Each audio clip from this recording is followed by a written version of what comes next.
Who else is coming in? Okay. I think we're live. Right.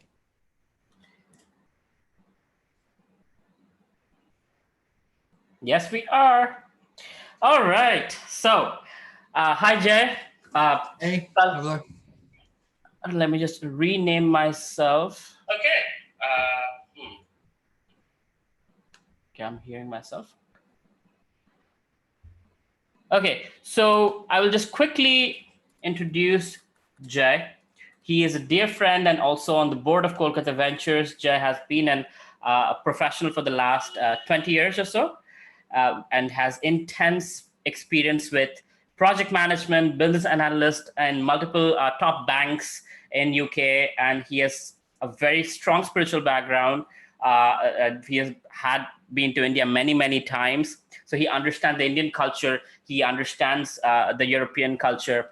And he has started a new company as well called Go Cross Borders, which is very exciting. He'll tell us all about it. But we'll quickly get started, Jay, with the first question that I would like to kind of discuss between the two of us. Do you think offices are going out, given the remote work and project management? People won't go to offices anymore. Do they have any relevance anymore? Nope. They do have. They have relevance, but I think they're pretty much, it's a very big shift. So since COVID-19, there's been, as we know, there's been a massive shift. So what we're seeing now is people working remotely and companies recognizing that everyone's just as productive, if not more than they were before. So I think that remote working is here to stay. And I was just reading an Ernst & Young article actually on the same thing, that their consideration is, yes, remote working is here even after COVID. So I think it's here to stay. There's a few things that just need to be worked through with people being more engaged. Some people talk about there being we're social animals, so we like to go to the office and socialize, but I'm not convinced that's for everybody. So yeah, it's here to stay. And what's going to be like? How is it going to be different? How is it going to change as we go through this? So one thing is that companies now, they'll realize that the office costs are a humongous cost for companies. So reducing the number of people that need to come in the office means that office costs are less. Now, in terms of what it means for us, people who are working remotely, it just needs, we need a little shift in the way that we're communicating online with each other. Obviously, we're not going to be so much face-to-face anymore. It's more screen to screen. So how do we work through that? How do we get that kind of emotional connectivity? You know, when you're sitting in a meeting, you can look in the eyes of the person, you can feel their vibrations, whereas online it's a little more tricky. So I think that there's certain things that can be put in place. We need to be a bit more emotionally intelligent, a bit more perceptive from what's going on with people, checking in on people that we're working with and making sure that they're, you know, how they're feeling, maybe put a mood board in. There's certain things that we're going to need to do to change our ways of working. I was watching a video by Simon Sinek, and he was talking about this, that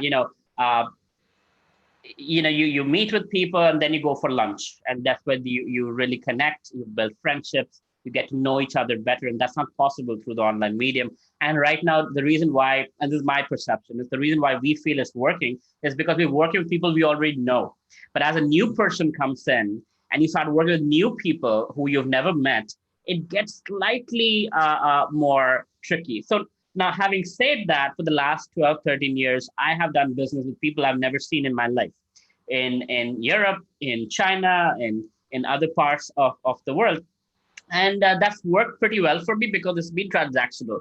Built my software, and here's the requirements doc, and you get it done, right? If you don't do this, here's the changes you want to make, and things get done. I pay them, and they give me the code.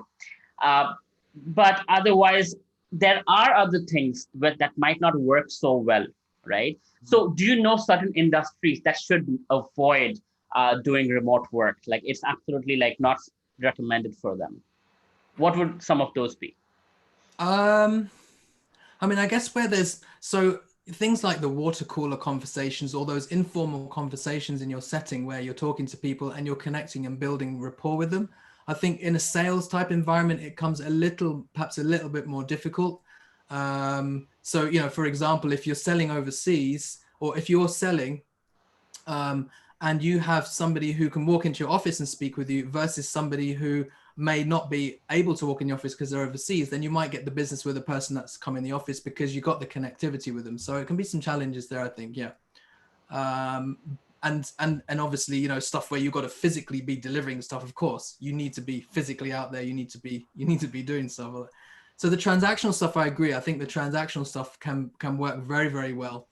I think that if we're talking about stuff that involves more soft kind of communication with people, I think there are ways, and this is just where we need to work out, and this is the way forward, is working out ways how you can connect with people through soft skills, but through a virtual type environment like here. So to take an example, like how you and me have worked together, you know, we have good rapport, we have good emotional connection, good sort of heart connection, if you like. And I think that can be built up, but you just need to know, how do you do that? How do I open myself up to express myself? How do I trust the other person? That can be done. You know, what's funny, I just realized when you said that we have never met in person, because we met online during COVID-19, and that's it. I've never actually seen you in person, but I personally feel I know you more than that. You know, it was like a surprise. Oh, I've never seen Jay. Wow. Yeah. Well, so yeah, it's not impossible to build that rapport. I think when we are visually seeing each other, connecting on a deeper level.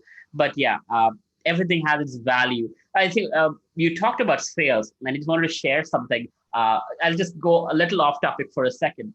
I was hearing from a very successful sales guy, and he was sent to one of the worst performing sales offices at a place in Michigan. Like, okay, if you're really this good, then go and make something off of it, because there the sales guys just don't perform. Nothing happens. He came in, everybody looked at him like, oh, another manager. This guy's not going to make us work. We are not going to, do anything. So that feel to it. So this manager comes in, he looks at them, what are they doing? He observes, and he says, he puts up a sign that says, tomorrow, you don't come to office. Office is closed. You only come to office at 5 p.m. And these are all sales guys. So they're like, what are you talking about? We don't come to office? It's like, no, you're not coming to office. You come to office at 5 p.m. All day long, you have to be outside. Go get prospects, go talk to people, do whatever you need to do, but don't come to office till 5 p.m. Come to office at 5 p.m. and show me the prospects that you've talked to, who you have converted and whatnot. And initially, next day, actually, everybody showed up at office and he had the doors locked. He said, you guys are not getting in there. You're going to go out and sell. And initially, they were not very comfortable, but as they did it, they saw that, they were showing results. People who they thought wouldn't, on the phone was enough, were saying no, they were converting. And they came back with a smile on their face, like, oh, this actually works. It's a very simple principle. Just go and meet your prospects. And this is obviously before Zoom era.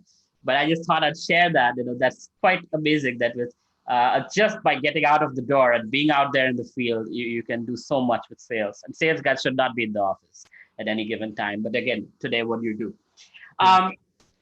So what are some things, remote project management, that's our topic today.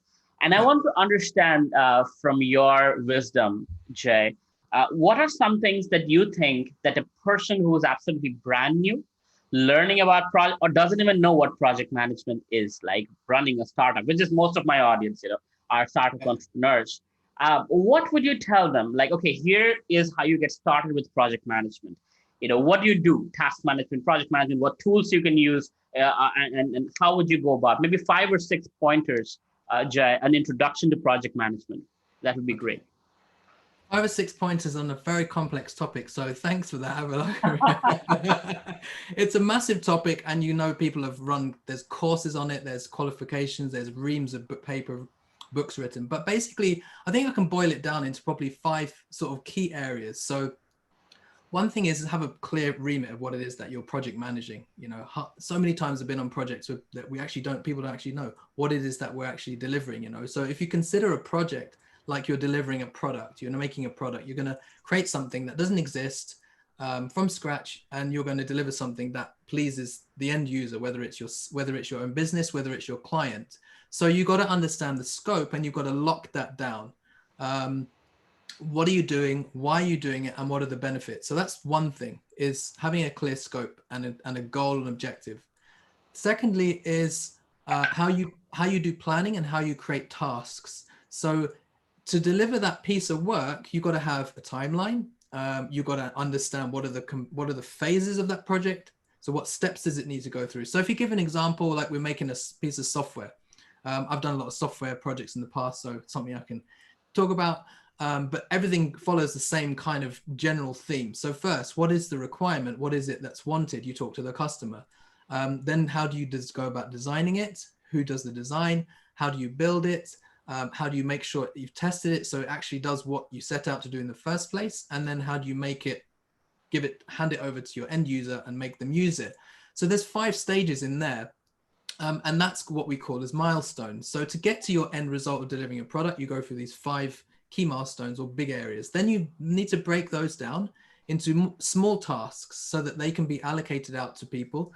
And so everybody then obviously knows, because it's like a big factory, right? So you're setting up a factory from scratch. You've got your conveyor belt here. It's at this point, it produces this, then it turns it into that after this point. You have different people assigned to the different areas. So how do you hand over from one to the next? That is your plan. That everybody needs to know what they're doing. So that's tasks. So that's the second thing, is your plan and your tasks. Your third thing is you're managing your customer. Most important. So what we call as managing upwards, if you like. Some people are really good at managing upwards and they forget about their team. Some people are good at managing their team and they forget about managing their customer. You've got to do both. And that's the art of project management. So manage your customer. What is expectations? Be really clear and precise with them, very confident. Make sure they're aware of problems. Don't hide things, all that kind of stuff. So you've got to manage your customer. The fourth thing is you manage your team. So we've managed up. Now you're managing down, your people to do the work for you, making sure that you've got those tasks. Everybody knows what they're doing. Whether you need to micromanage somebody if they're not necessarily doing things the way you wanted them, or quick enough. So you got to get on the ground with them and kind of get your hands dirty and not be afraid to help them, versus allowing somebody just to run with it because they know what they're doing. So you got to figure out your team, what the dynamics are, who needs help, who doesn't. And the last one and most important thing is really good, solid communication. So you've got to build good rapport and trust and get confidence from not only your team, but your customer. Be a good listener. Listen to what people are telling you, both your team and your customer and your partners and your suppliers, everyone, and then apply your judgment because you're ultimately, the decision facilitator here. With communication comes, this is a massive topic, right? So cultural awareness. If you've got people globally around the world, where are they? What's the time zone differences? What's something I was writing about on LinkedIn some time back as a cultural calendar. So in India, when it's Krishna Janmashtami, no one's going to be working, or they should not be working. And so then, everybody in England knows that in advance, not that we make a meeting and they say, oh, sorry, we're not going to be there. So there's so many things that make communication really smooth and also create that respect with your team members. Or we don't do that when it's Christmas for you guys. Exactly. So those are the 5 key areas. So your scope, you're planning your tasks, you're managing your customer, you're managing your team, and creating really good quality, solid communication. Perfect. So Jai comes from big business background. He's from big corporate giants, and now he's a startup entrepreneur as well. But let me just say, actually, sorry, let me interrupt you. One small thing, Alvaro. Yeah. So my first, and I was thinking about this a lot the other day, and it comes to me, especially when I interview with people, they ask me, oh, tell me about your career. When I first left university, we actually went to work for a startup of Aviva. So Aviva spun off this subsidiary of like 50, 60 people company that would sell so when there's an insurance claim on a vehicle, if it's crashed or if it's stolen, they would sell that through an auction website. So this was a startup. It was brilliant. And that was where I really understood all aspects of business, all the operations, marketing, sales, finance, IT, all under one roof. So you'd get to interact day to day with everybody. And I was in IT at that time, and that was the best experience, because if you can get into a startup, or if you can kind of work in a smaller company and see how everything works, it's really good exposure and opportunity. So there's been that startup, and I've been in that mode ever since, really. So thank you for sharing that, Jay. So one thing, I have seen with project management, there are different kinds of people. There's also people management in the project management that's embedded. And it's either micromanagement or giving a lot of freedom, or somewhere in the middle. How do you know who to give how much freedom, who to follow up more, who's going to screw up, is there a process? Do you have something that you figured out, on that front without being overbearing? Yes, this is the thing, not to be, because you want to be empowering Yeah, and you want people to grow. So, you're not there just to get bodies to do stuff as machinery. They're people, they have their growth, aspirations, they have their personal challenges, their personal situations. So I think getting to know each team member and what motivates them in the work they're doing is important. And also what their passions are outside of work, if they've got some family situation or some personal situation that's difficult, because all that stuff comes into play and can affect their work, where you may need to give them a bit of emotional support. Now, we're not counselors as project managers, but there's right. just an empathy there. And I've also assessing what the skill How do you set is. decide? I'll just cut you off a Yeah. little bit. How do you decide who to micromanage? Because some people do like to be micromanaged. And how do you Yes. decide who to give more freedom? Like, you know what? Here's a deadline. Here's what you need to do. Go make it happen. Right? How do you Yeah. decide who to do that? What traits, Okay. what qualities do you look for as a manager? Okay. So quality. So what is their, I think, what is their skill set? If they have the skills to do, okay. First thing I try to do is, rather than prescriptive tasks, I plan with my people and then say, right, we need to do, these are the outcomes that we need to produce. So rather than it being, I give you this task, and mechanically manage, do it based on outcomes, and then give it based on outcomes and give people a chance to perform within that outcome and see whether they're actually able. So for example, let's say, okay, I need you to produce a requirements document. And can you provide an outline of that requirements document by the end of the week? Here's the statement of the problem, and then see.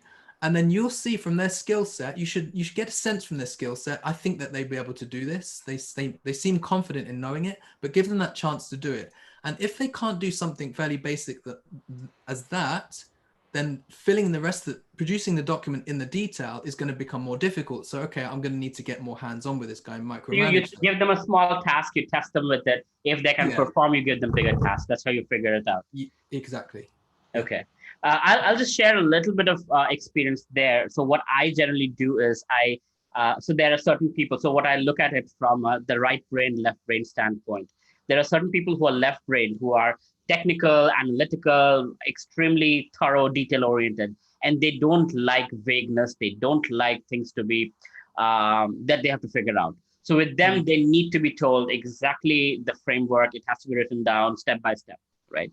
Then there's the other kind who are the free spirited, who are more in the advertising, marketing, sales. You give them a KPI, key performance indicator, and you tell them, hey, you know what? You need to reach this in 30 days, no questions asked. I'm not going to question you, but you're going to deliver. And if you don't deliver for 2 months in a row, you can fire yourself. All right. So it's a little high pressure, but it's also like a lot of freedom. And I don't care if you work from the beach, work from home, work at the wherever the client is. It doesn't matter to me. I need results. And with them, generally, what I do is I follow up. Right. I'll once in a while follow up. Where are we now? Because if it's right before the deadline and they have not performed, then it's too late. And I already, I'm the one who suffers. They might get fired, but I'm the one who suffers. My company suffers. So what I generally do is I follow up maybe once a week and make sure they are on the trend, right? And they are going to, they should be where they are, right? And they are on track to reach that milestone. If not, then either I lend them help. One thing I really like about Amazon, one of my friends, he's in a very senior position in Amazon, and he's telling me that every day when his employees are logging in, they're asked to rate the manager, right? Which is very cool. So they rate if the manager gets a low rating for a while, then the manager is supposed to come and talk to the employee, like, okay, how can I help you? How can I be more resourceful for you? How can things be better? So that way, what happens is, it's not one-way communication where the boss tells you what to do. You're also expressing, I'm not feeling heard. I'm not feeling helped. I need help, right? So that's where the manager knows, okay, there's a red flag. If this person is not getting the help they need, they will screw up eventually, and everybody will suffer as a result. So let me make sure I can take care of it as early as possible. So I think that has been my experience, especially with the techies, the accountants, the left brain guys. Give them as much thorough experience as possible. With the right brain, creative guys, the graphic designers, the digital marketing guys, just let them free, but within boundaries. Tell them this is what you need to, these are the things. This is how I'm going to measure your success. And if you don't succeed for 2 months in a row, you can find another job, right? Yeah. Or I'll Yeah. help you find another job. To be nice. What's been the difference for you, UK, India, the work ethics, the culture, the communication?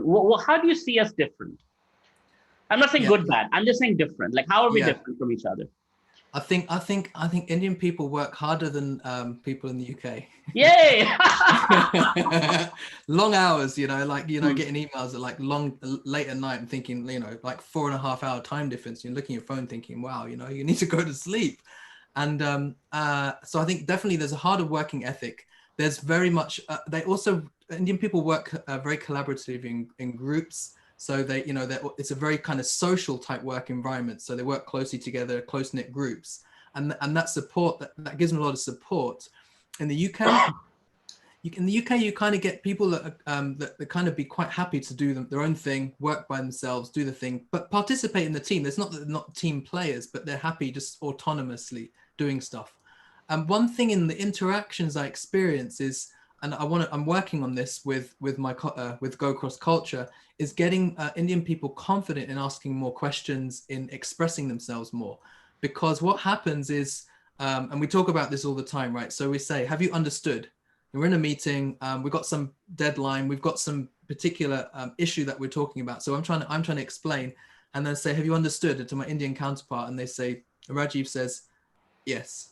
And then you later on find out that Rajiv hasn't understood it. So I think that and that can be a confidence thing. It can be this culturally inbred. It's also part of the hierarchical elements of Indian companies when So in our education system, when you are wrong, you are shamed, right? Yes. So you don't, if you don't understand, that means you're stupid. That's the education system we come from, and that's why people are scared to say I did not understand, because then you might judge him to be stupid. So they try to speculate and figure it out and screw up, and later on make it far worse. And that's I think coming from that culture. Yeah, that's what happens. And that is one thing I really want to work with. I mean, what I do is the way I work with my Indian counterparts is get them in that position of being comfortable to say that I don't know. And we also say, I don't know, and when they see us doing it, then they're confident to say, oh, okay, I should be part of this. So I think the cultural integration element is so important. And that is a training, that is a kind of matter of association, but what can really make a big difference when an Indian person goes on site. And it's a kind of it's almost like a prejudice or an inbuilt like kind of roll your eyes thing. When we're working with an Indian person, we're saying, okay, he said yes, he understands. I don't think he does. And then it comes true that way. So if we can get over that and solve that problem just through some training, through some confidence, through an art of questioning. So I was working with an MBA, a group of MBA students in PSG Institute of Management, and a really nice bunch of guys and girls. And we worked that was the first thing I started working with it. Please ask questions, please ask questions. And lo and behold, more questions come. So that confidence comes, then you get the best out of each other as well. So that's one element. That's really important. Beautifully stated.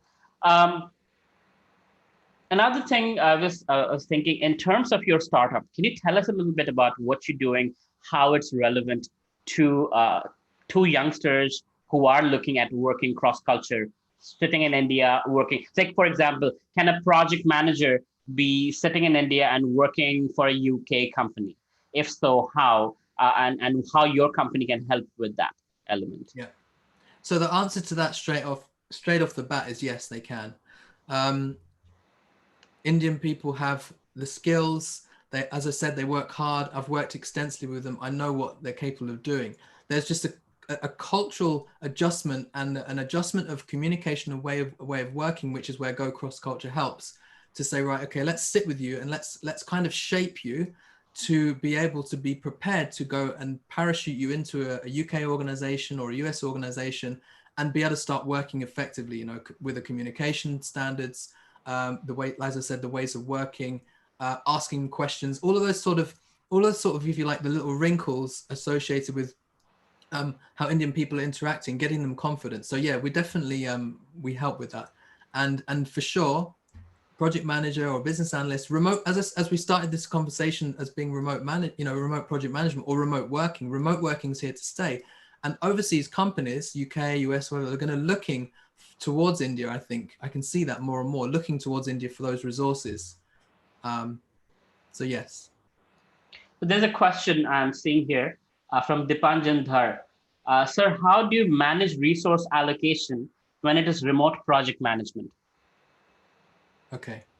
So yeah, resource allocation. So when so let's say, for example, you've got a project manager sitting in Delhi, and there's 10 team members who are in UK and 6 team members in the US, and perhaps they're developers or analysts or marketers or whatever it is. How do you manage that resource allocation? I mean, it's the same, to be honest, it's the same way that we do it now. We're all remote now. We're all doing resource allocation now. It's just learning what is the art of that resource allocation. So it's a matter of understanding. As we said in the beginning, if we understand the project as, if you like, an assembly line, if we can visualize that, map out what we need as resources for each stage of the project, then whether the resource comes from India or US or UK, you can allocate them. Again, you need to know the skill set of your resources as well, what they're good at doing, and make sure then you can allocate them to the right areas. So not a problem. Project management, every aspect of project management can be done. You just got to understand your team and what it is that you need to do and what tools that you need to do it. Okay. Preetham is asking. So guys, feel free to ask the questions, because it's great to, so we want to keep it very fluid, and it's not like a lecture. So feel free to ask your questions, and we'll address them one by one. Preetham is asking, is product management and project management the same thing? Product management is a little more different. It's more obviously more based on delivering a particular product or managing the iterations of a product. But what underpins product management is good project management, right? So product is the output. Your product's the output. Your project is basically getting you to that. Now you can use different techniques to do your product management. For example, you may know Agile is a good tool for very quick iterations of product management. Agile project management is a style of project management, or waterfall project management is more the traditional type of project. So with product management, you need to define your product, you're iterating it with your customer, you're launching that out there. There's a whole bunch of processes around that, and project management helps you deliver that. So I'll just simplify a few words for those of you who might not know this, and English is not your first language. Iteration means you do something on a repeated basis, right? So you kind of go through the process, do the quality assurance, do the testing, then launch, right? Again, you come to the requirements. So you kind of build, test, learn, you build, test, learn, you build, test, learn. That's what you mean by iteration. So Agile is more of a, rather than everything goes at once, you break it down into small tasks. And am I right? Can you correct me, Jay, if I'm not representing that correctly? But that's what I understand. Agile is, you break it down into small tasks, you get one of them, at a time, and then put them through. So that way, it's not like you make a mistake, you don't get stuck with the mistake. You're constantly learning, and the requirements are changing as you're building it. So it's much more suited to current environment, and it's more change-friendly kind of way of project management, right? Yes. Cool. Okay. A lot of good evenings here. Rishabh is here. Saikat Mohan Mondal is here. Sovik Shaha, Lakshman Dangi, Inamal Siddiqui, Sunil Naik, Pritam, Dipanjan. Wonderful to see you guys. So everybody's saying good evening in Mahala. So today is the first day of Durga Puja. Well, not first day of Durga Puja, but it's kind of the beginning day where we start celebrating the Bengali festival called Durga Puja, right? So everybody's very excited. Today is that's special day, Mahala. So everybody's wishing us for that. And anyway, so COVID-19, what has changed, and what should be the change for the future? Where are we going with this? And as entrepreneurs, as managers, as leaders, emotionally, psychophysically, how do you think work would change? Yeah, so we see, obviously there's unfortunate redundancies because of the economic consequences of COVID and the whole lockdowns, which is another discussion totally separately. But we're seeing obviously that there's a need to cut costs. People are trying to do things more efficiently. Remote working, as we talked about, is definitely a way to help do that for obvious reasons, like office premises.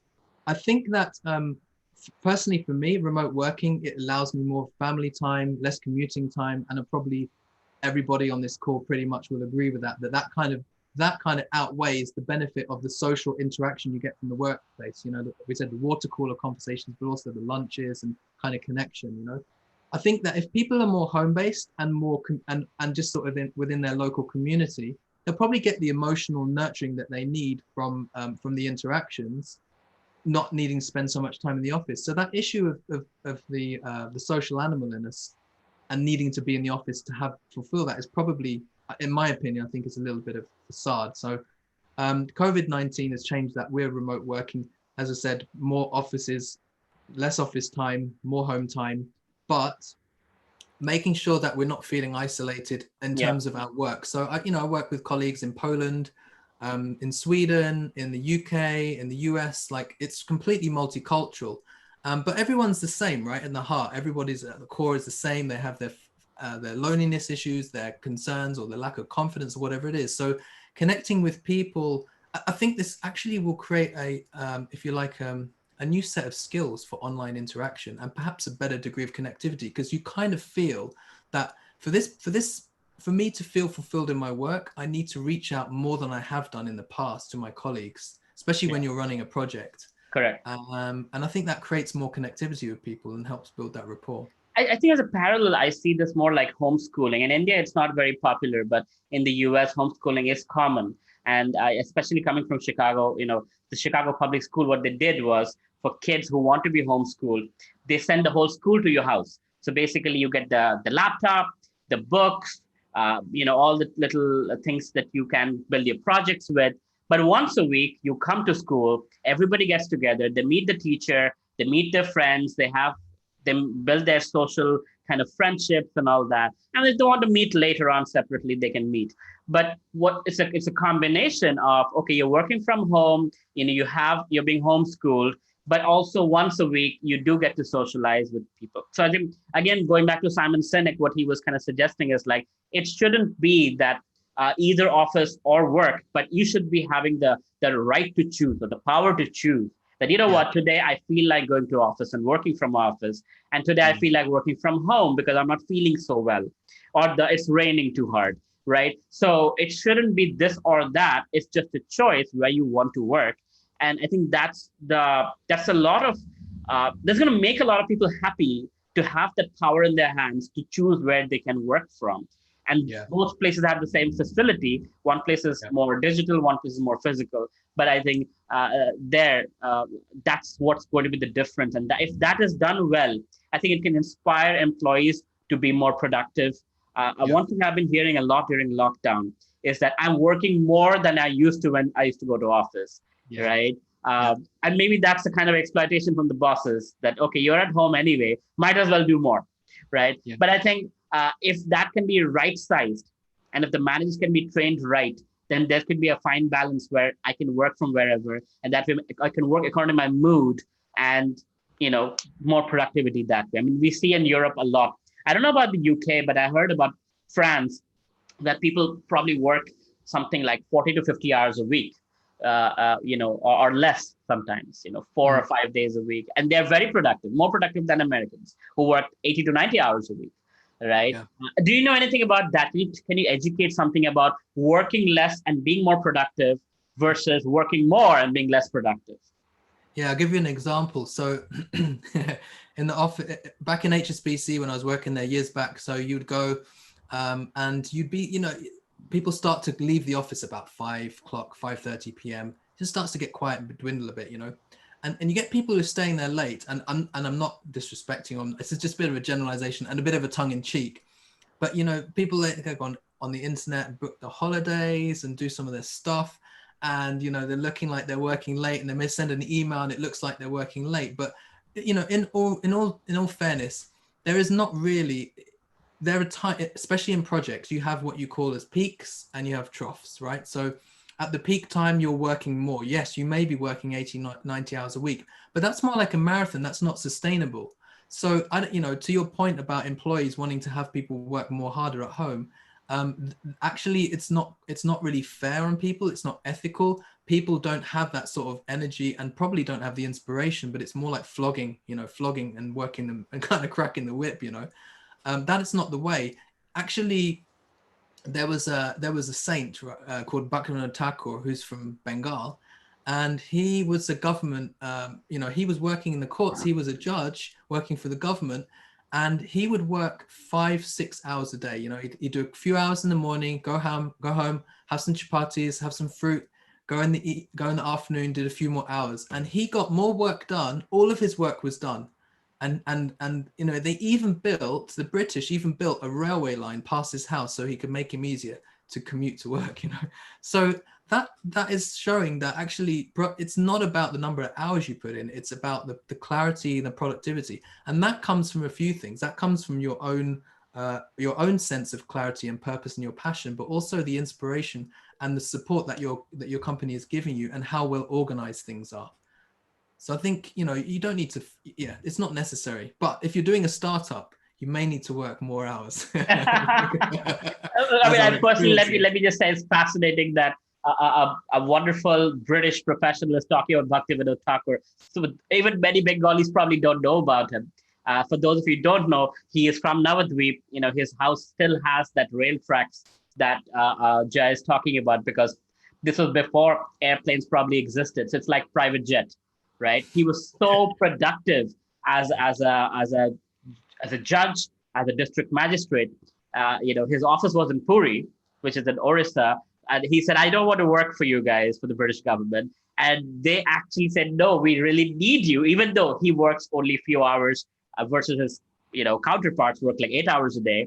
They said, "We will set a train track, so you just get on the train from your house, you get to work, you get back." It's like giving a private jet literally to you. And that's productivity. That's really amazing. Thank you for sharing that, Jen. That's really inspiring.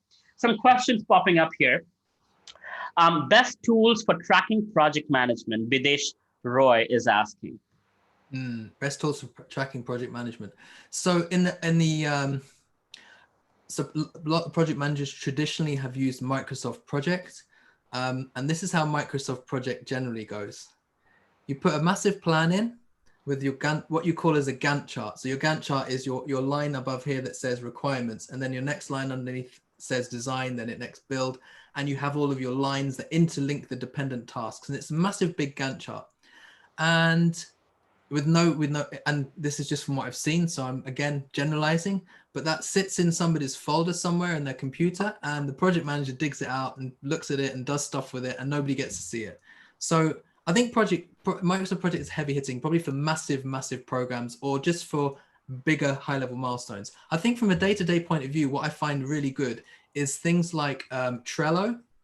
So if you've used Trello before, you can create like columns of cards, and it's like having a big whiteboard and putting post-it notes on the whiteboard. And you can do it in different ways. You can have a column for each of your resources on your project, or you could have a column for each phase of your project, and you can move stuff around. And you can even have like what they call as, and look this up on the internet as well, a Kanban board, if you haven't heard, Kanban. So a Kanban board is a helpful way of you saying what's to be done, what's not started yet. Next column, what is in progress. Next column, what is done. That's a good way of tracking. And you can just, as a manager, you can just have a look at that and say, right, what do we need to do? Who's working on what's waiting and what's pending and what's starting to get overdue, right? We need to move it along. So many tools like that. Some people use Jira as well. It's a similar kind of concept. Jira is way too complex. Oh yeah. Yeah. I mean, it's great for people like you working in big business, but for me, my tiny brain, I prefer, I much go with Trello. I like the Kanban kind of concept. It's cool. You see what's there, what's pending, what's done, and you move through. That's great. People take a note of that. Kanban. You said Kanban, right? Kanban. Yeah, and you do Kanban in Trello, but in Jira. But I don't like Jira myself. Same thing. It's like I'm technical, but I also I have a creative side, and I can't do the technical stuff. It needs to be stick on a board and move things around. You're very good with technical and creative both. I mean, I have seen your work. You're very organized. I mean, if you look at me, you laugh at my life. So I'll tell you how I project manage. I use WhatsApp. For every department, there's like a WhatsApp group. I just say, hey, this needs to happen, and I follow up. A friend of mine, he has a little bit more organized way of doing it, which is basically Google Google Docs or Google Sheets rather. There's one line. Uh, there's one line for each task, and his employees come to work and they just look for their names on that list. If there's a name on the list and there's a task, they go ask him like, I cannot do this in this time. Can you change this? Can you change that? And once that is fixed, that is fixed. Now you have to deliver, right? If you don't deliver, you're in trouble. But I think he has figured out his way. So everybody has their own way of doing it. But yeah, I have heard really good things about Trello as a project management tool, and there are more questions popping up, which is great. The private jet comparison was bang on, sir. Oh, thanks.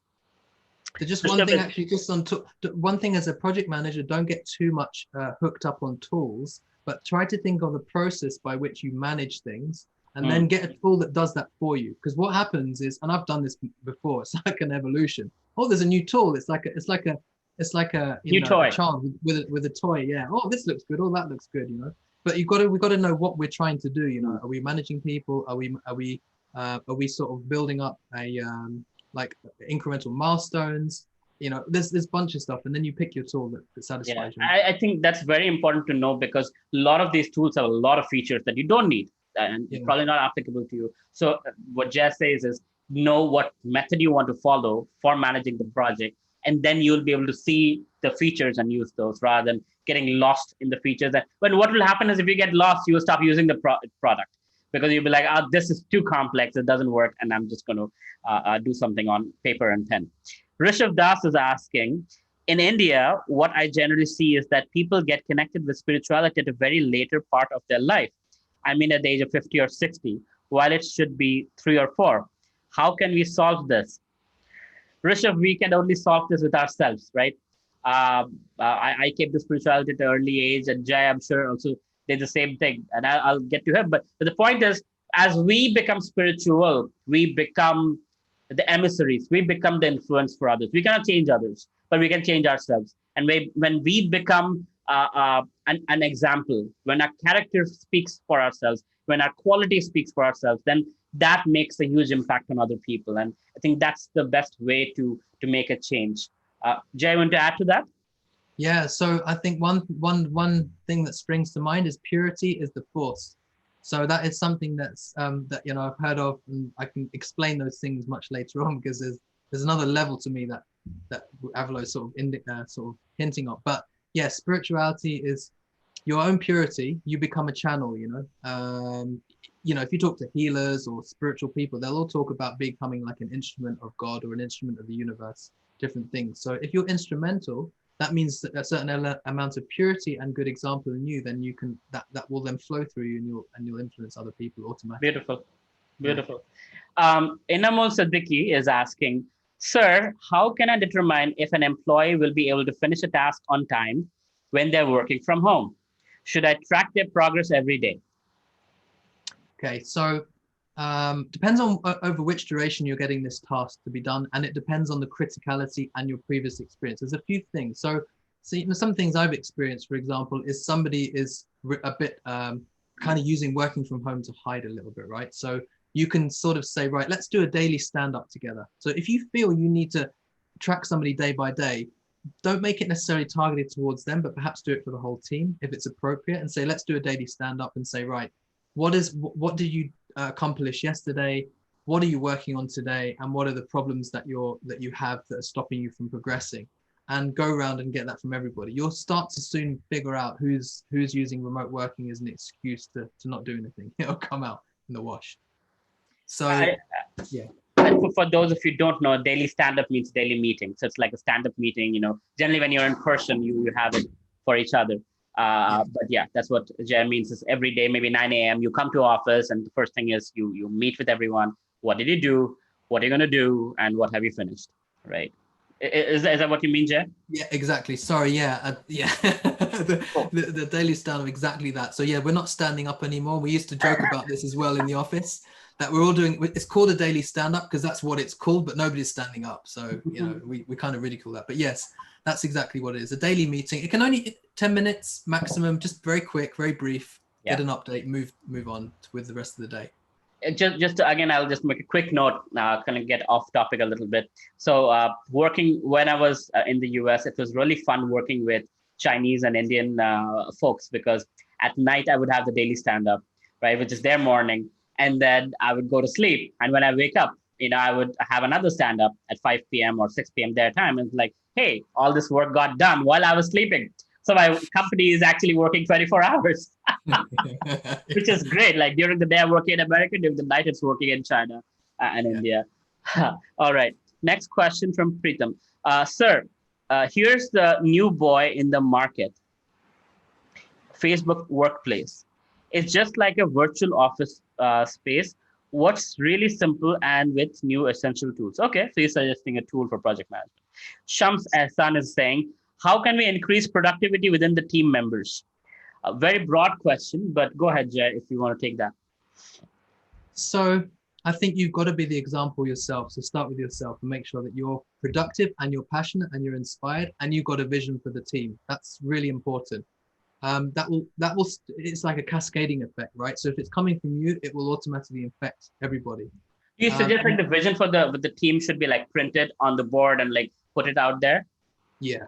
Yeah, it's a good thing to do. I think because we've got to work with more visuals nowadays. You know, earlier we'd be like, we just roll up over to the guy sitting next to us or the team in the corner in the office and just like have a chat. You know, share some jalebi or some chocolate, whatever it is, and just have a bit of a laugh and then carry on with your work. You know, so there's that connection. So in the absence of that, then you've got to kind of simulate that. You can do, you can do coffee mornings, and other people that are on LinkedIn, they talk about their coffee mornings and stuff like that.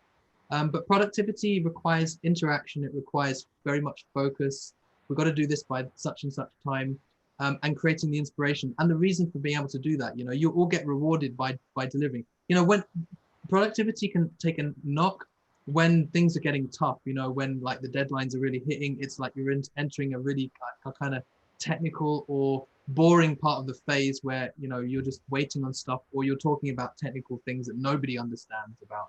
So that's when you've got to kind of bring it up a level and make sure that, for example, if you want to have people in your teams that understand. So I work with business and technical people and I kind of sit between them. And the business people haven't got a clue what the technical guys are talking about half the time, you know. They're talking about SQL or they're talking about, I don't know, Java or whatever stuff like that. And so you've got to then bring relevance to each of your people in the audience to understand where their contribution fits and keep them kind of moving with the project during that time with their tasks. Let me modify that question a little bit, Jay, so we can get a little bit more substance out of this. Where do you see the room for reward and penalty in productivity? Yeah, I mean, I'm kind of I don't like penalizing people, you know, but you have to, right? So you've got to. Where's the balance? Because I don't like to say, oh, I'm going to name and shame somebody. You know, somebody's done really good this and this hasn't been done on time.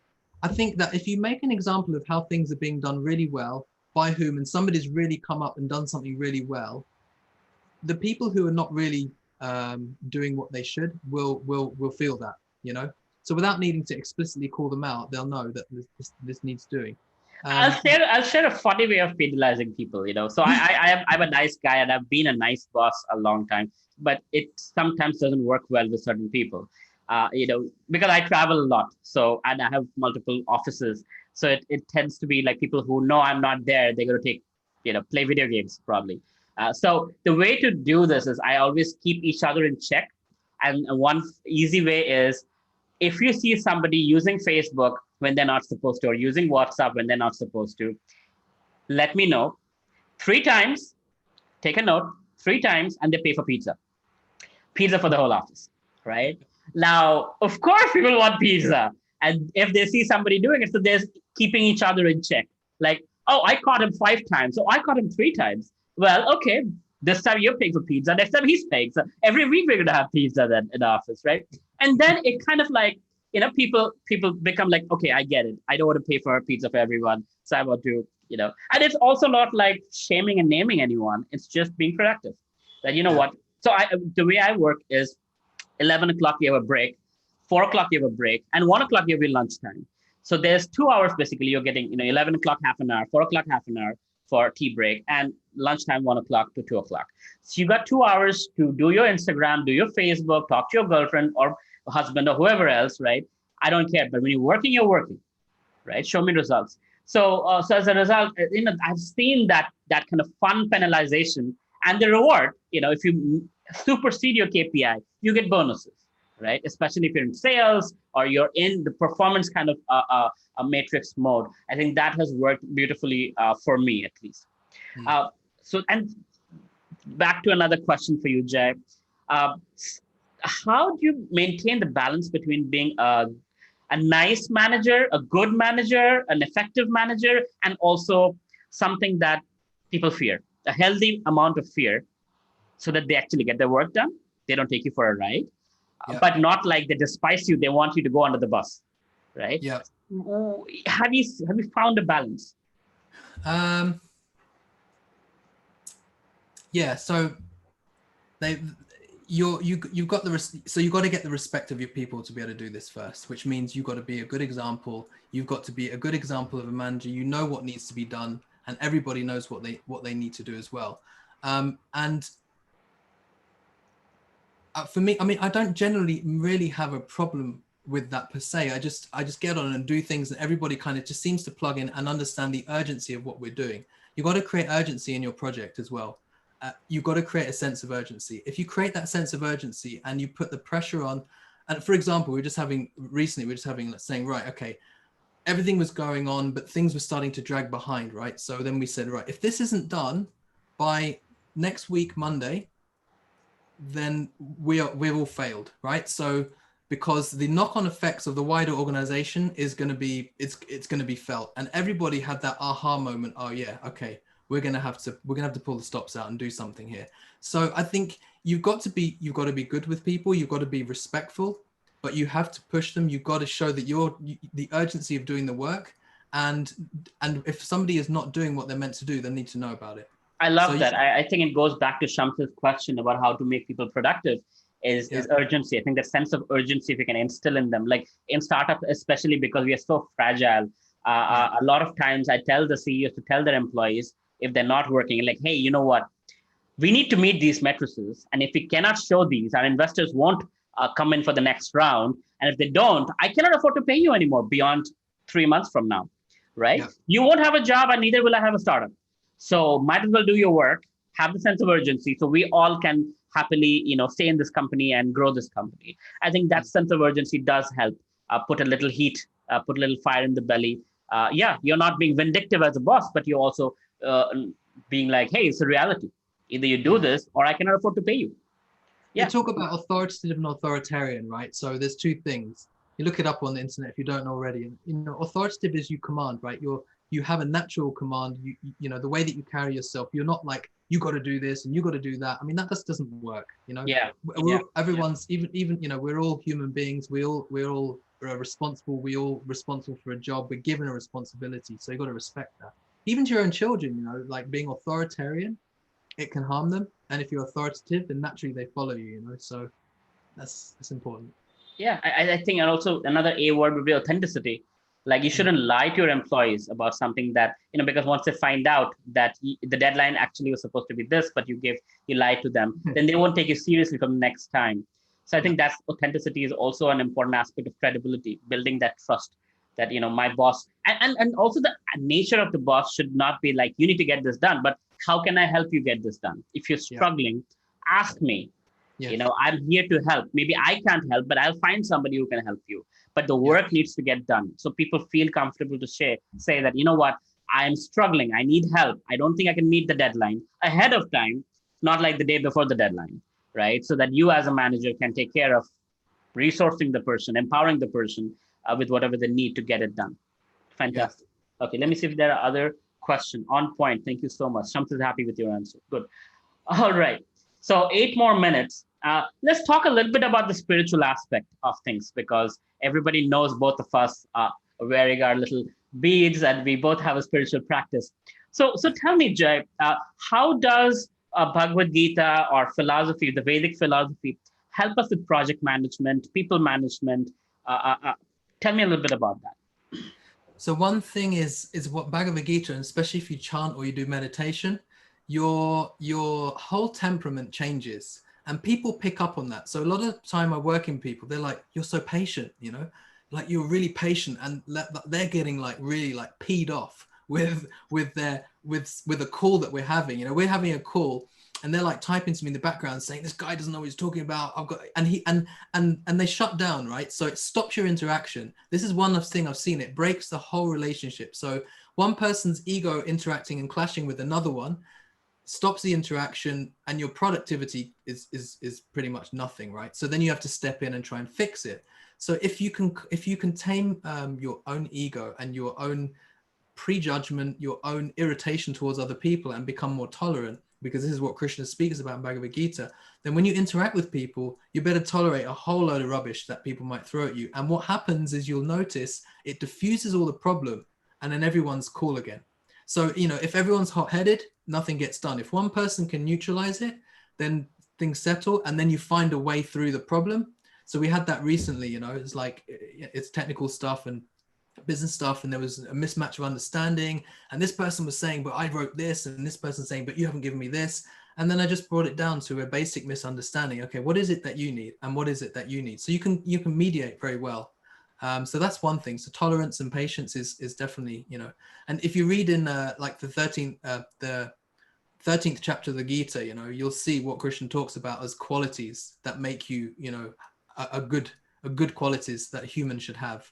16th chapter also, so he speaks about good qualities, and when you read Gita, and if you meditate, then those qualities come in you kind of automatically, and you carry that into your work with your project management, your people interaction, your respect of other people.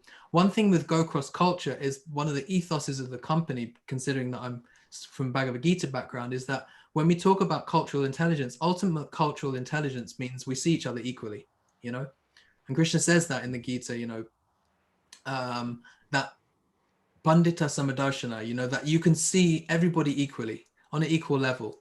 And if you can do that, you'll give respect to everyone. Now, obviously, you've got to, for practical purposes, you have to treat people differently according to their natures and their contribution and their level and their age. You know, all the Indian culture comes into play there, you know, and it's very linked, of course, to Bhagavad Gita. But when you work cross-culturally, like for example, when we train people to go overseas to UK, US, then don't think that I'm Indian and I'm going to work with a US or UK person. Just think that I'm a person and I'm going to work with another person. So let me connect with them on that level. Really important. Yeah, and that way, if there's some misunderstanding, some things the other person doesn't know, so you are accommodative of that, because you understand that at the core we are the same. It's not like anybody's, you know. That's super. That's very nice. Okay, so that's pretty much it. Oh, there's one more question. Aniket Yadav is asking, can you please discuss on the minimum amount of money a person should expect that he must have so that he or she can go ahead for taking risk and starting a startup? I think that's a question for you, my dear friend.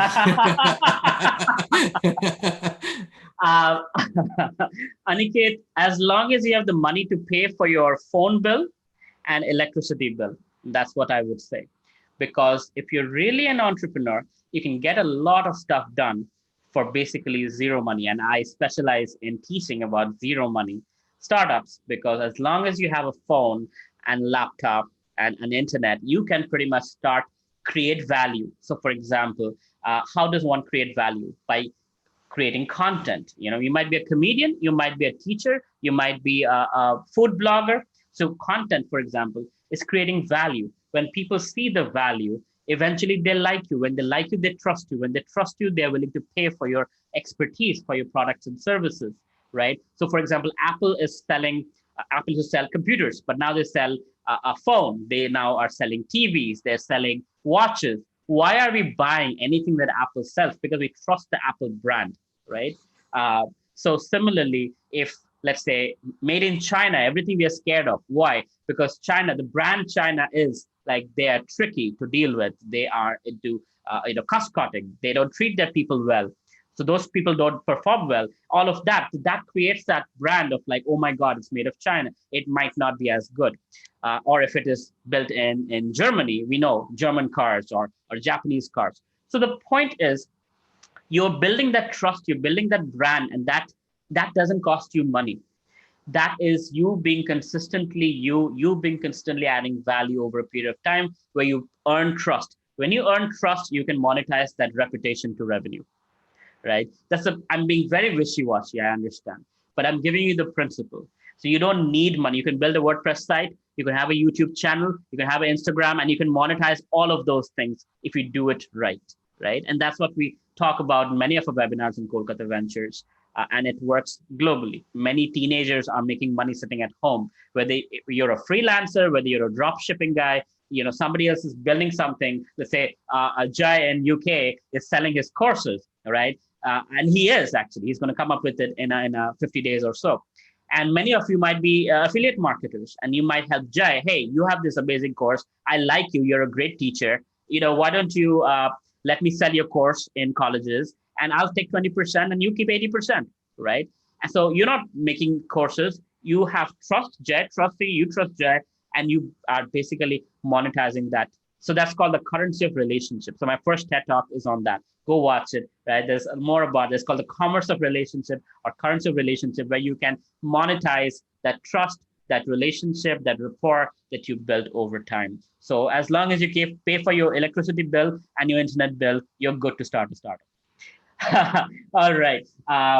Abhishek Krishna, how can we maintain the productivity of team members? Already we covered that. In short, the best part I liked about Jay's answer was build that sense of urgency within the team. That's what makes others productive. When you show them, if you don't do this, this is how we will all suffer. This is how the company will suffer. This is when I will not be able to afford to pay your salary. So it's not like I'll fire you. It's like I cannot afford to pay for your salary if you don't do this. So you show them the results, you show the sense of urgency, and I think that is, along with tools and resources we already talked about, that's there. Okay, super. Hiran Banerjee is asking, will there be a change in project management if people choose to work from home, if option is provided post-pandemic? We did cover that, Hiran. Go back a little bit and you'll see the answer for that. Michio Kaku, I think he's from Japan. He's asking, best time for a startup to go search for funding. So here, if you're a digital startup, this is what I would suggest. Start with zero money, grow with your customers' money, scale with investor money. Don't go to an investor like a beggar with a begging bowl that I have an idea, will you please give me money? Go to an investor when you can show them, look, you need me, I need you. So you need to grow your money, I need to grow my business. And we both have leverage. When you both have leverage, you can negotiate, and that's the right time to go to an investor. Otherwise, you basically become an employee in your investor's company, right? But if you can have that leverage, then you can also negotiate hard and get what you want. And the investor is happy that here is a dynamic CEO who knows how to get things done, who can, if you can negotiate me, you can negotiate with other people and you can save my money, right? So that's the right time to go, is when you have something, you've built on something, you have some traction, you can show, look, without your money, I've come this far. With your money, we can go both this far, right? You need me, I need you. Let's negotiate. Let's do a deal together. That's the best way. Saikat Mohan Mondal is asking, how could we solve ego problem in some team members? Go ahead, Jack. Solve ego problem in some team members. So in the temple, I've seen, this is a completely different answer, but in the temple, I've seen that one guru, he got two disciples who weren't working well together. They didn't want to talk to each other, and he just forced them to hug each other and dance together. But that's completely out there, right? So, and you can't do that in the office, and neither can you do that when you're remote working. So the challenge, especially remote working, how do you get that? How do you resolve those ego problems? I think you recognize that they're adults and just get everyone to talk about their problems, right? you kind of turn it into a bit of a counseling session, and firstly understand where's the problem. So get into a mediating phase and understand one person's problem, understand the other side and what's happening in the relationship, and then and step in between and mediate between the two of them, in such a way where it doesn't look like you're solving the problems, but actually they're solving their own problems towards each other. I mean, that's a whole course. You can look up mediation online, but I would expect that we can do that. You have that kind of, if you have that rapport with your team members, you should be able to introduce that as a possibility. I think also technology helps. When you don't like talking to each other, use technology, get your work done, and just use that as a collaborative tool. If you cannot get over your ego, just use technology. Yeah, I've seen it. I saw it one time and it was interesting. Two Indian people who were in our UK office, and it was blatantly obvious they were at loggerheads with each other, and they were all overlapping and doing the same work but duplicating it, and it was just like, this has to be sorted out, right? So we just split their roles up and just made them do one thing and one do the other thing, and because they weren't going to reconcile the problems. It was too deep for whatever reason. They never knew each other before. It was too much of a faction. So we just give them, your task is this, your task is this, and it joins up and it's all good, So you don't have to always solve, as as you're saying, Avlo, you don't have to solve the problems per se. I just want to give an Indian example for those of you who don't know. So there's a very famous singer, two famous singers from the past era, Lata Mangeshkar and Muhammad Rafi. And they were the best in the country. And there was one time when they both had a falling out, and they were the duets. I mean, any song these two singers would sing together, it would be a super hit, right? And it so happened Lata Mangeshkar didn't like working with Muhammad Rafi. So what the music composer did was had her record separately, had him record separately. And back in the days, technology was not so good. So you could hear in those songs, one has echo, one doesn't have echo, right? And then you put those two together and you create the music. So again, technology does play a big role in solving these. If you're a good project manager and you can use technology to separate them out and get their work done, you can put two together and it could work well. Heron is asking, last question. Tried meditation, had to let go of someone who continued undermining different people in different projects. Sorry, tried mediation. Okay. When can I know if the person is crossing the line as is potentially liable? Or is it a potential liability? The answer to that, we don't have much time right now, but the answer to that is you would know. It's like when you eat food, you're not hungry anymore. I don't have to tell you, hey, Hiran, don't eat anymore. You're not hungry anymore. So you can see some things are going in a direction that won't end well. So you have to build that instinct as a manager, as a leader, where you can see things are going in the wrong direction. And before it gets too bad, actually pause it, try to fix it, try to see if you can mend it. If you cannot mend it, then separate it out or use technology or whatever you can so it doesn't go to that level.